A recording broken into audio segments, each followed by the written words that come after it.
नमो नमः। छांदोग्य उपनिषद के माध्यम से उद्दालक महामुनि एवं उनके पुत्र और शिष्य श्वेतकेतु के मध्य जो संवाद हुआ है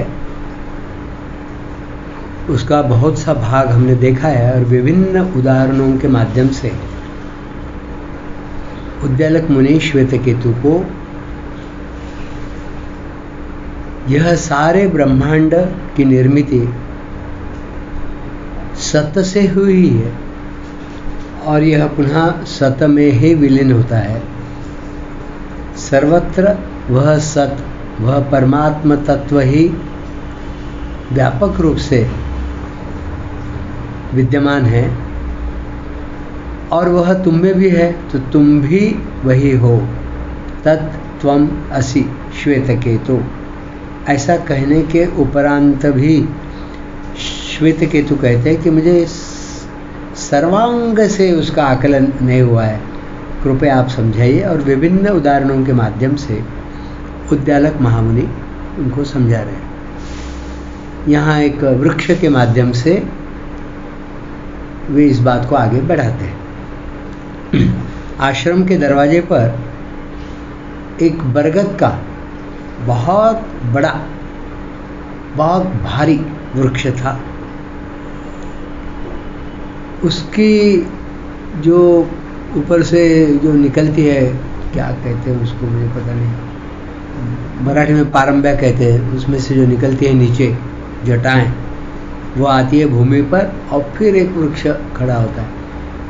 आप में से कुछ लोगों ने देखा होगा, कलकत्ता के बोटेनिकल गार्डन में एक बहुत बड़ा वटवृक्ष है, बहुत बड़ी एरिया में फैला हुआ, मैंने देखा है, और बड़ा विश्व प्रसिद्ध वृक्ष है वो। और उसकी जो जटाएं नीचे आती है उनको ज़मीन तक ले जाते हैं, बांस वगैरह उसको बांध कर, पुले बांस उसके अंदर से उतरती है और फिर वहीं से नए वृक्ष की, मतलब वो पुराने वृक्ष से जुड़ा रहता है लेकिन नए वृक्ष की निर्मित होती है। इस प्रकार वो फैलता जाता है।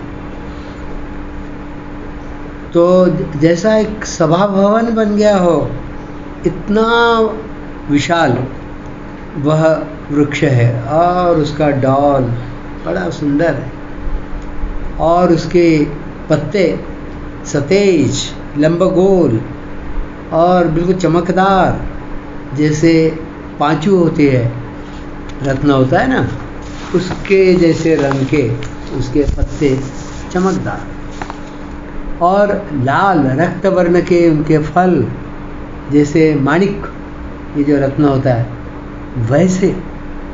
और जैसे ऐसा लगता है उस वृक्ष को देखकर, यह सारी बातें देखकर, कि जैसे वनश्री उस जंगल ने अपने लिए श्रृंगार करने के लिए इसको बनाया है और विशेष रुचि लेकर इसका श्रृंगार किया है, ऐसा उस वृक्ष का वर्णन हुआ है। और उस पर अनेक पक्षियों के घोंसले हैं। जैसा कोई एक नगर होता है, ऐसे विविध पक्षियों का वह नगर ही है, उनका रहने का वह निवास स्थान है। तुम जाओ और उसका एक फल, वो श्वेतकेतु को कहते हैं उद्दालक महामुनि, एक फल उसका लेकर आओ। श्वेतकेतु अपने पिता का वचन मानते हुए गया और उस पौधे के पेड़ के पास जाकर उसने उसमें से एक फल निकाला और वो देख रहा था इसमें क्या है, और ऐसा सोचते ही वह लेकर अपने पिता के पास आ गए। आचार्य उद्दालक मुनि सस्मित होकर उसे कहते हैं, जरा उसे फोड़ के देखो उस फल को। और उसने फोड़ा तो देखा कि बिल्कुल बारीक बारीक कण जैसे उसमें से बीज उसको दिखाई पड़े, और अनेक असंख्य एक ही फल में। उसमें से एक हाथ पर लेकर उद्दालक मुनि अपने शिष्य को आज्ञा देते हैं कि कुशलता के साथ इस बीज को छेदो, मतलब इसको तोड़ो। तो बड़ा तीक्ष्ण कुछ चाकू वगैरह लेकर आता है और उसको छेद देता है, टुकड़े करता है, और उन टुकड़ों को वह देख रहा है। उस पे तो कुछ नहीं दिख रहा है, क्या है इसमें, कुछ नहीं। तो बीज के सिवा तो इसके अंदर तो और कुछ दिख नहीं रहा है।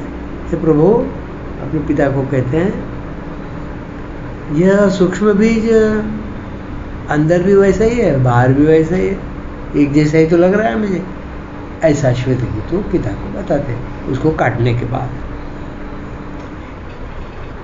तो उद्दालक मुनि कहते हैं हंसकर, ये तो बड़ा आश्चर्य है कि यह बीज इतना बड़ा, ये जो वट वृक्ष है उसका जनक है, और इसके अंदर कुछ भी नहीं दिखाई दे रहा है। यदि ये जमीन में लगा दो, गाड़ दो, और इसको खाद पानी हवा मिल जाए, धूप मिल जाए, तो यह इतना बड़ा वट वृक्ष इसका हो जाता है। इसमें तो कुछ नहीं दिख रहा है। वो हंसने लगे। इस प्रचंड वृक्ष का जो विस्तार है, ये शाखाएं, यह पर्ण, पत्ते आदि, इसमें से कुछ भी इसमें जरा भी अंश से भी दिखाई नहीं पड़ रहा है। लेकिन फिर भी तुम तो विश्वास रखोगे ना कि इस बीज से ही यह वृक्ष निर्माण होता है। बस इतना भर ही यह प्रयोग तुम करके देख लो कि यह बीज यदि जमीन में लगाओगे तो उसमें से वृक्ष पैदा होता है कि नहीं।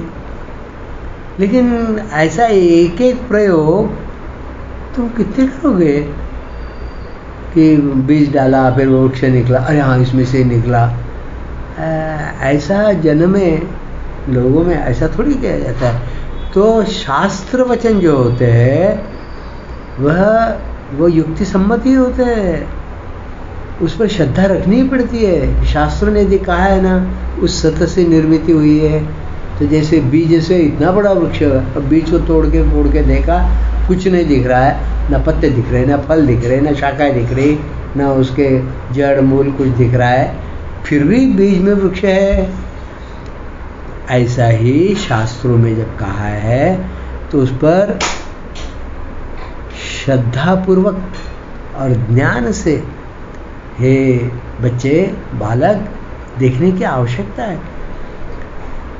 श्रद्धा विहीन होकर तुम किसी भी बात के लिए समर्थ नहीं हो पाओगे। श्रद्धा तो तुम्हें रखनी ही पड़ेगी शास्त्र वचनों पर। उसका अधिष्ठान श्रद्धा का और ज्ञान का होना ही चाहिए। मनुष्य को अपना कर्तव्य भी श्रद्धा के बगैर पता नहीं पड़ता। क्या करना चाहिए, क्या नहीं करना चाहिए, ये श्रद्धा के बगैर समझ में नहीं आता है। उत्साह बना रहने के लिए भी दृढ़ श्रद्धा चाहिए। इतना ही क्या, बिना श्रद्धा के सादा जीवन भी जीना मुश्किल है, ठीक से जी नहीं सकता। मनुष्य की मनुष्यता यह श्रद्धा पर ही अवलंबित है। श्रद्धा यह साहित्य का विलास है। श्रद्धा कलाओं का परिपोष है। तत्वज्ञान का निष्कर्ष श्रद्धा के कारण ही निकाला जा सकता है। श्रद्धा विवेक का शिखर है। श्रद्धा सुख का सागर है। संतोष का अग्रहार है। श्रद्धा,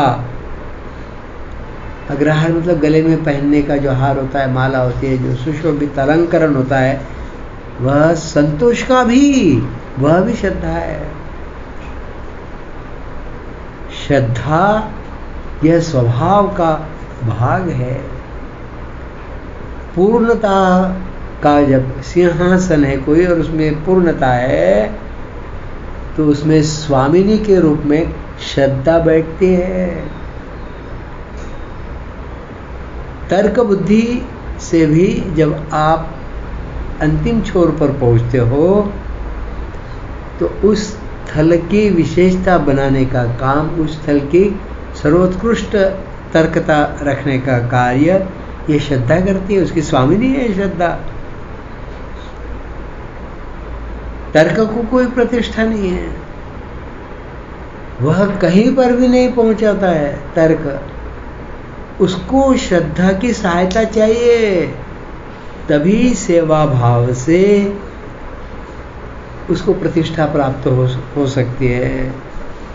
ऐसा ही उस बीज में उस वृक्ष का समग्र संपूर्ण विस्तार समाहित है, लेकिन उसमें वह कहीं पर दिखाई नहीं दे रहा है, लेकिन फिर भी है।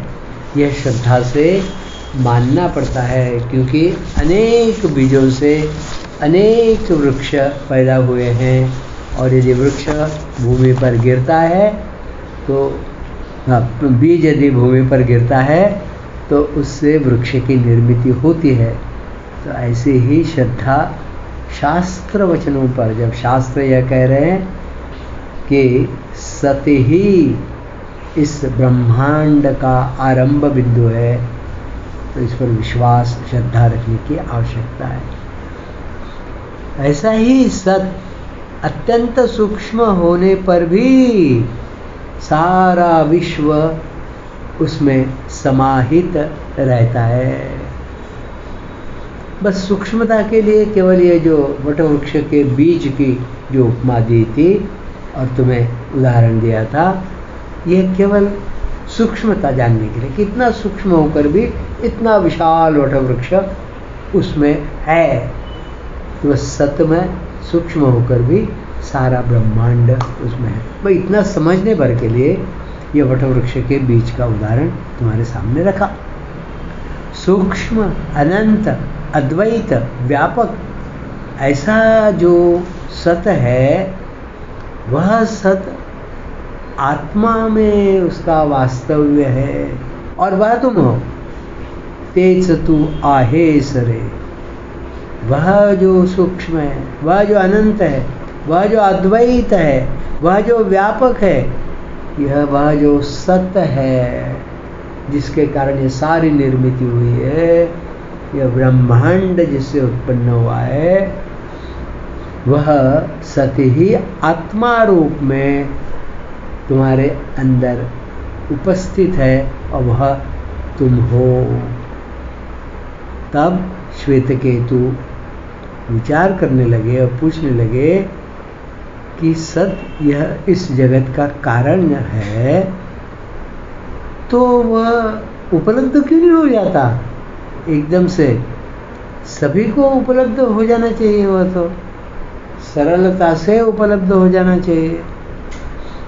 आप मुझे इस बात को हे प्रभु स्पष्टता से बताइए, इसको खोल कर आप बताइए। अभी भी मेरा मन पूरे तरीके से निशंक, शंका रहित नहीं हुआ है। आप कृपया इस बात को विस्तार से बताइए। उत्कृष्ट थे शिक्षक, थोर महर्षि उद्यालक, अनेक उदाहरणों से तत्व उन्होंने उसका बोध बड़ी कुशलता के साथ श्वेतकेतु को कराया। उनकी सिखाने की जो विशेषता थी बहुत अच्छी थी, बहुत विशेष बात थी उनमें कि वह छोटे छोटे उदाहरणों से श्वेतकेतु को उन बातों को समझा रहे थे। जो नित्य जीवन की जो परिचय की बातें थी, उन्हीं को लेकर वह विवेचन कर रहे थे। ज़्यादा क्लिष्ट शब्दों का उन्होंने जाल नहीं बिछाया और ऐसी प्रक्रिया करो, वैसी प्रक्रिया करो, ऐसा भी उन्होंने कुछ नहीं किया।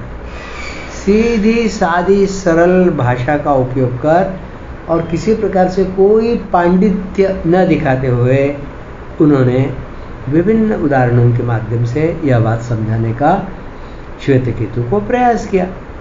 प्रयोग और प्रात्यक्षिक यह करने से उसका कौतूहल निर्मित होता है और उसका बड़ा लाड़ प्यार से वह बात उसके अंदर डाली जा सकती है। उससे क्या हो रहा है, तो वह ज्ञान मूर्त होकर शिष्य के सामने खोलकर रखा जा सकता था। ऐसा उद्दालक महामुनि कर रहे थे।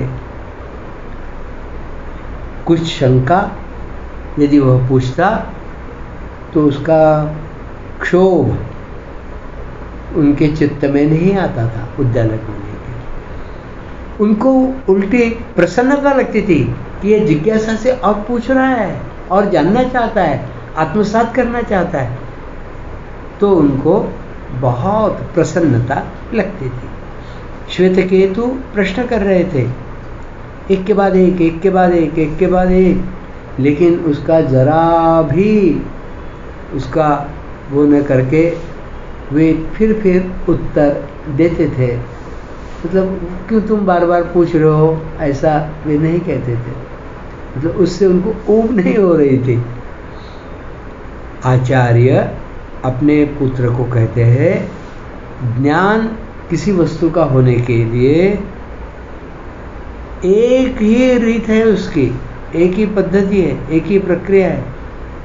ऐसा कुछ नहीं है कि एक ही पद्धति से उस वस्तु का ज्ञान हो जाए, ऐसा कुछ नहीं है। विविध पद्धति से, विविध प्रकार से हो सकता है। वस्तुओं का स्वभाव देखकर अलग अलग प्रकार से ज्ञान ग्रहण किया जा सकता है। इसका तुम सदैव भान रखो, और यह हर समय तुमने ऐसा भान रखना चाहिए। ऐसा उद्दालक महामुनि श्वेतकेतु को कहते हैं। ऐसा कहकर उन्होंने नमक के कुछ ढेले श्वेतकेतु को दिए और कहा कि जाकर रात के समय पानी में उसको डाल दो। उसने एक पात्र लिया पानी पीने का जैसा, पंचपात्र, और उसमें पानी लिया और उसमें वो डाल दिया और उनको कहा था कि सुबह तुम जब आओगे ना तब उसे लेकर आना। गुरु के शब्द मानकर श्वेतकेतु ने वैसे ही किया, पानी में नमक के ढेले डाले और दूसरे दिन वह पात्र लेकर गुरु के सम्मुख उपस्थित हुए। आचार्य कहते हैं दूसरे दिन, वो नमक दो मेरे को वापस मीठ मजदे आनुनी मुझे ला कर दो। जे तू ठेविले ठाकुर, जब तुमने उसमें डाला पानी में कल रात में, वो नमक मेरे को दो। श्वेतकेतु बर्तन तो लेकर आया और कहने लगा कि इसमें नमक तो दिख ही नहीं रहा, इसमें तो मैं देख रहा हूँ, ढूंढ रहा हूँ, लेकिन नमक तो दिख नहीं रहा है। वो तो पानी में घुल गया और वो खत्म हो गया। अब कहाँ से लाऊं मैं? जो आपने दिया था वह नमक तो इस पानी में घुल गया, अब मैं नहीं ला सकता। तब उद्दालक महामुनि कहते हैं, नमक दिख नहीं रहा है, तो वो कहीं चला गया है क्या, कि उसका नाश हो गया, खत्म हो गया? वह तो इसमें घुल गया है। इसका मतलब है वो इसमें है, लेकिन तुम्हारी आंखों से तो दिख नहीं रहा है, तुम्हारी दृष्टि को वो गोचर नहीं हो रहा है, तुम्हें पता नहीं पड़ रहा है, ऐसा दिख नहीं रहा है। आंखों से, खुली आंखों से देखो तो दिख नहीं रहा है, लेकिन है तो क्या नमक नष्ट हो गया, खत्म हो गया, कहीं चला गया, ऐसा लग तो रहा है। लेकिन जरा इसमें से थोड़ा पानी चख कर देखो, लो थोड़ा सा पानी। उसने पानी लिया, अब उसका स्वाद कैसे लग रहा है बताओ? तो वैसा करके वह कहता है ये तो नमकीन लग रहा है, तो ऊपर का जल जरा फेंक दो, बीच का जरा चख कर देखो। तो वो कहते हैं इसका भी स्वाद वैसा ही लगता है जैसे पहले ऊपर वाले का लग रहा था। तो श्वेतकेतु कहता है, बाबा ये इस बर्तन के जो तलहटी में जो जल है वह थोड़ा सा मुख में लेकर कहता है वो भी नमकीन लग रहा है। तो पूरा ही ऊपर का भाग, मध्य का भाग, नीचे का भाग उस पानी में नमक घुल गया था। तो वो अपना मुंह बनाकर टेढ़ा मेढ़ा करके कहता है ये तो सब जगह सर्वांग से नमकीन ही नमकीन लग रहा है। मराठी में उसको खारट शब्द उपयोग किया गया। सब जल में यह नमक मिल गया, घुल गया। तो आचार्य हंसकर कहते हैं यह पानी तुम अब डाल दो और साफ पानी के कुल्ला करके तुम आ जाओ। और फिर तुम सोचो यह नमक ढेले के रूप में था, तब यह दिख रहा था, उसको स्पर्श भी कर पा रहे थे।